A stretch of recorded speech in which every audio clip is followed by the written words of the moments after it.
Assalamualaikum warahmatullahi wabarakatuh. Bismillahirrahmanirrahim. Allahumma sholli ala Muhammad wa ala ali Sayyidina Muhammad. Sahabat-sahabatku, kali ini saya akan bercerita bagaimana Rasulullah itu sangat membela sekali kepada kaum wanita.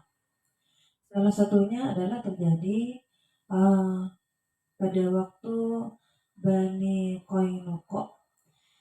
Bani Qainuqa ini adalah kabilah kaum Yahudi. Pada waktu itu ada seorang perempuan muslimah yang ke pasar Bani Qainuqa ini. Dan di pasar itu wanita ini dilecehkan. Ia disuruh membuka cadarnya. Ia disuruh memperlihatkan wajahnya. Kemudian ia tidak mau. Ketika wanita muslimah ini tidak mau, maka pemuda Yahudi ini mengikatkan ujung kainnya itu ke bagian lainnya. Sehingga ketika wanita ini berdiri, maka ia terjatuh dan tersingkaplah auratnya. Karena tersingkap auratnya, wanita ini merasa malu semalu-malunya. Akhirnya dia menjerit dan menangis. Jeritan dan tangisannya ini didengarlah oleh pemuda muslim. Didatangilah wanita ini, kemudian dibelalah oleh pemuda muslim ini. Kemudian setelah dibela, malah para pemuda Yahudi ini malah mengajak teman-temannya untuk mengeroyok pemuda muslim ini. Kemudian pemuda muslim ini pun terbunuh karena dikeroyok oleh pemuda dari Yahudi tersebut, dari kawanan pemuda Yahudi tersebut. Dari awal peristiwa ini maka timbullah keributan besar di antara kaum muslimin dan juga kaum Yahudi. Akhirnya Rasulullah yang mendengar peristiwa ini sangat marah besar sekali. Kenapa? Rasulullah itu kalau sudah berkaitan dengan wanita, berkaitan dengan kaum perempuan, Rasulullah itu sangat sensitif sekali. Rasulullah itu sangat membela sekali. Garda depan bagi Rasulullah untuk membela para wanita. Kemudian Rasulullah pun memutuskan untuk mengepung Bani Qainuqa ini. Kemudian setelah dikepung oleh Rasulullah, maka menghadaplah Abdullah bin Ubay bin Salul. Ia mengingatkan Rasulullah agar Bani Qainuqa ini diampuni, agar Bani Qainuqa ini permasalahan ini dianggap tidak ada, seperti itu. Tapi Rasulullah tidak mau seperti itu, karena Rasulullah tahu seperti apa track recordnya Abdullah bin Ubay bin Salul ini. Ia bukanlah orang yang bisa dipercaya. Karena itu dari percakapan Rasulullah dan Abdullah bin Ubay ini turunlah surat Al-Maidah ayat 51. A'udzu billahi minasyaitonir rajim. Bismillahirrahmanirrahim. Ya ayyuhalladzina amanu la tattakhidul yahuda wan nasara لا تتخذوا اليهود والنصارى أولياء بعضهم أولياء بعض ومن يتولهم منكم فإنه منهم إن الله لا يهدي القوم الظالمين. Yang artinya, wahai orang-orang yang beriman, janganlah kamu menjadikan orang Yahudi dan Nasrani sebagai teman setiamu. Mereka satu sama lain saling melindungi. Barang siapa di antara kamu yang menjadikan mereka teman setia, maka sesungguhnya dia termasuk golongan mereka. Sungguh Allah telah memberi petunjuk kepada orang-orang yang baik. Kemudian dari pengepungan yang Rasulullah lakukan, dalam riwayat itu dikatakan 15 hari, maka Bani Qainuqa pun diusir dari Madinah menuju ke negeri Syam. Ini ada ini adalah sikap dari Rasulullah, sikap tegas dari Rasulullah yang tidak mau siapapun menyakiti seorang wanita, apalagi seorang wanita muslim.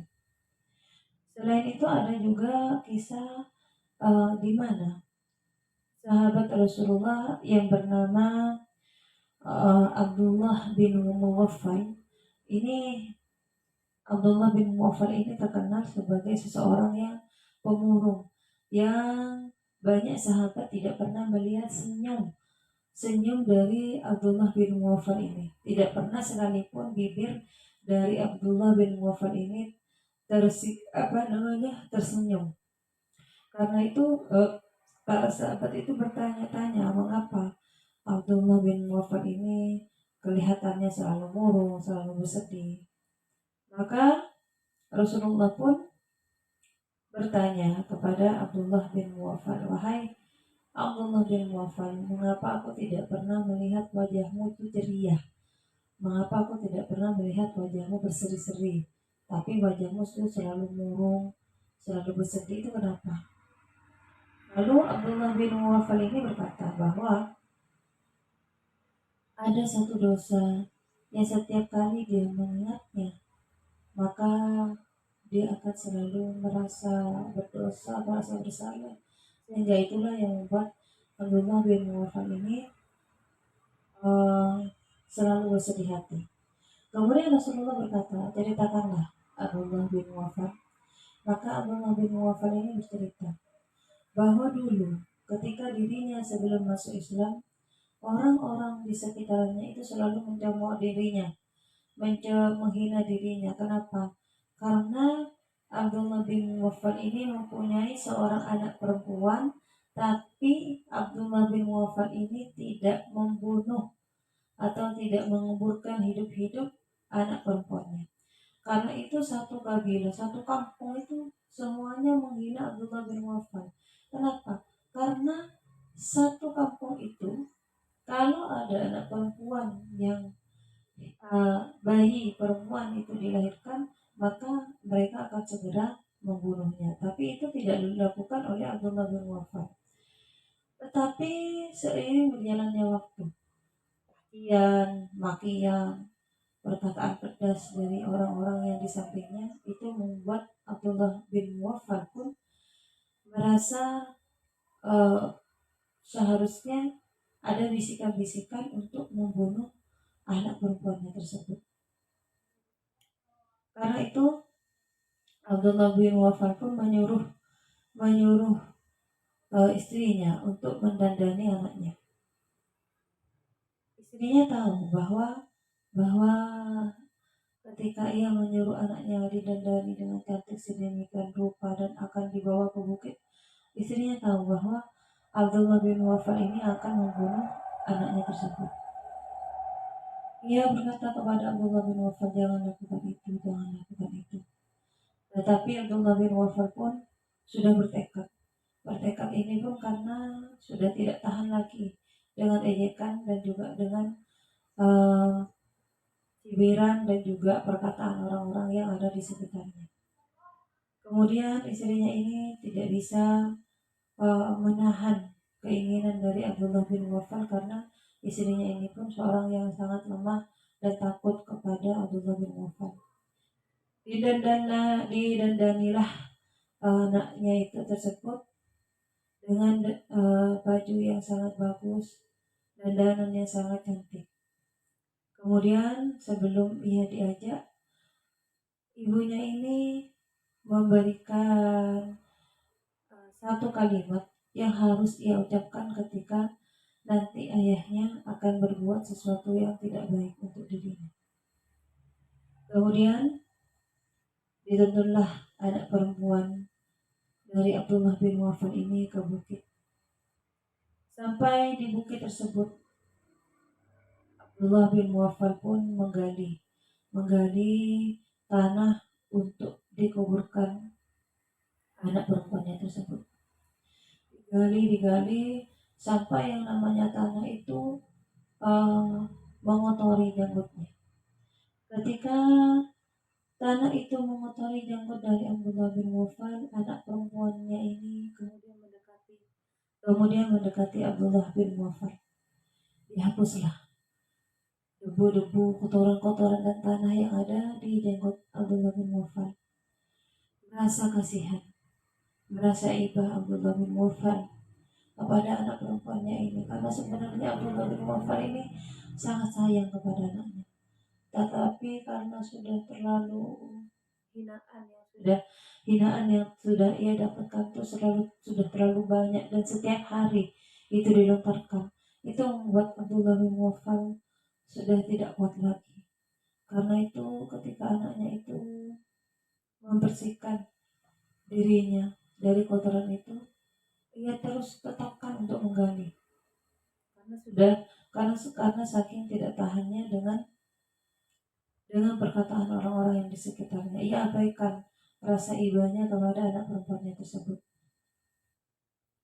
Kemudian setelah digali cukup dalam, maka Abdullah bin Wafal pun uh, mengambil anak perempuannya. Setelah diambil anak perempuannya itu, kemudian Abdullah bin Wafal pun menguburkan anak perempuan ini hidup-hidup.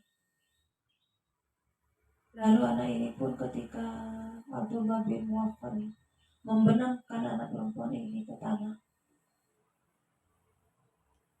anak perempuan ini berkata kepada ayahnya, "Ayah, jangan lakukan itu, ayah. Ayah, aku ini adalah amanahmu. Aku adalah amanahmu, ya ayah. Aku adalah amanahmu, hai ayah." Perempuan ini mengatakan seperti itu sesuai dengan apa yang diajarkan oleh ibunya. Aku adalah amanahmu, ayah. Tetapi Abdullah bin Wafal mengabaikan perkataan itu. Terus semakin anaknya berkata seperti itu, semakin Abdullah bin Wafal pun mengambil tanah untuk menguburkan kembali anaknya tersebut, mencekik anaknya tersebut.